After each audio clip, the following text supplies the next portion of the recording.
El magnetismo es la propiedad que tienen ciertos minerales de atraer objetos ferromagnéticos.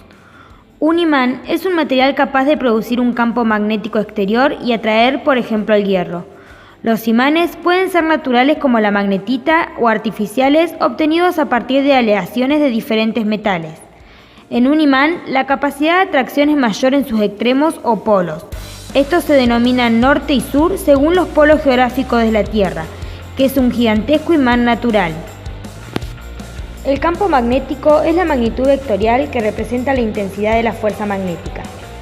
En diferentes experiencias vamos a utilizar las aplicaciones Physics Toolbox Sensor Suite y Magnetimeter, en las cuales vamos a registrar la magnitud del campo magnético indicando sus unidades en microteslas.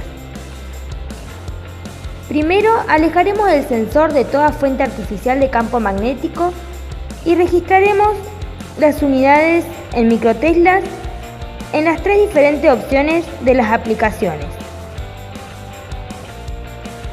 La unidad de microtesla es el campo magnético que ejerce una fuerza de 1 newton sobre una carga de un columpio, que se mueve a velocidad de 1 metro por segundo dentro del campo y perpendicularmente a las líneas de este. En la siguiente experiencia vamos a utilizar un imán permanente, que es aquel que conserva el magnetismo después de haber sido imantado.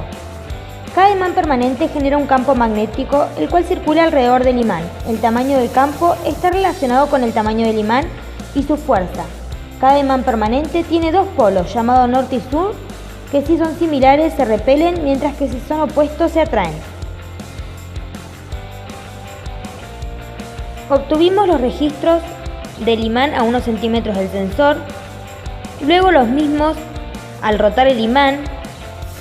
Después pudimos observar cómo van variando el campo magnético en unidades de microteslas al ir rotando el teléfono en diferentes direcciones.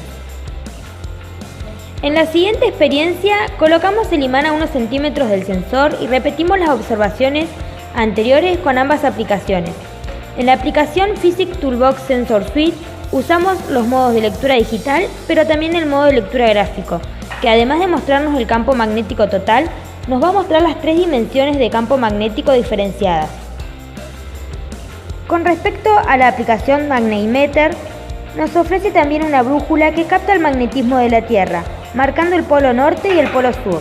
Al acercarle el imán, las agujas se alinean a este campo magnético por ser más fuerte la atracción que el de la Tierra.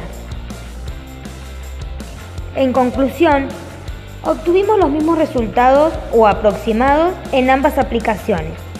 Además, podemos decir que el imán tiene mayor fuerza de atracción de un lado que del otro. La siguiente experiencia que realizamos fue mantener el imán en una dirección fija tal que la magnitud sea máxima y aumentar la distancia en incrementos regulares de a 5 centímetros. Registramos y representamos la magnitud del campo magnético en función de la distancia al sensor en un diagrama de ejes cartesianos. Para la siguiente experiencia utilizamos un electroimán, que es un tipo de imán particular que se emplea en numerosos ámbitos de lo cotidiano. Es un imán cuyo campo magnético se produce mediante el paso de una corriente eléctrica. Cuando las cargas eléctricas circulan a través de un cable, crean a su alrededor un campo magnético cuyas líneas son circunferencias concéntricas al cable. El bobinado forma un solenoide, ya que crea un campo magnético. Registramos los datos conectando y desconectando el bobinado a la fuente de tensión, en este caso un cargador, durante un breve momento cada vez. Luego invertimos la dirección del bobinado, lo dimos vuelta y también registramos los mismos datos. Invirtiendo la conexión de los cables de la fuente a los extremos de la bobina, también pudimos observar que no hubo mucha variación en cuanto al campo magnético. Luego hicimos la misma experiencia colocando y sacando un núcleo ferromagnético, en este caso una pinza de depilar, dentro del bobinado. En cualquiera de los 4 casos, la variación en el campo magnético en microteslas era muy minuciosa. En la última experiencia que realizamos, suspendimos en equilibrio un imán desde un hilo de aproximadamente 50 centímetros y liviano. Al acercarlo al bobinado, cuando en este no corre energía eléctrica, no sucede nada, es decir, el imán queda suspendido paralelamente.